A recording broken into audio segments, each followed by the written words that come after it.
Hello, মুনিয়া kitchen থেকে এলাম। এই বাঁধাকপি, সিম, আলু ভাজা করব। এই প্রথমে কড়াইতে তেল দিয়েছি, তেলের মধ্যে পেঁয়াজ কুচি দিয়েছি।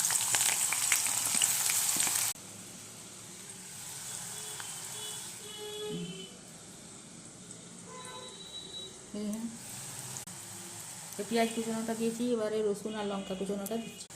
রসুন লঙ্কা কুচানোটা দিচ্ছি, এটা একটু হোক। এই যে রসুন লঙ্কা পেঁয়াজটা ভাজা হয়ে গেছে, এবারে এই কপি, সিম আর আলুগুলো দিয়ে দিচ্ছি। এর মধ্যে হলুদ গুঁড়ো, লবণ আর লঙ্কা গুঁড়ো দিয়ে একটু ঢাকা দিয়ে নাড়তে হবে। এই হলুদ লঙ্কা গুঁড়ো দিয়েছি, দিয়ে নেড়ে একটু ঢাকা দিয়ে দিচ্ছি। এই ঢাকনাটা খুলে এবার নাড়তে হবে। কপিটা, সিমটা, আলুটা সেদ্ধ হওয়া উচিত। এই যে ঢাকাটা খুলে মাঝে মাঝে নেড়ে দিতে হবে, আর জল দেওয়ার দরকার নেই। যে আলুটাও সেদ্ধ হয়ে গেছে।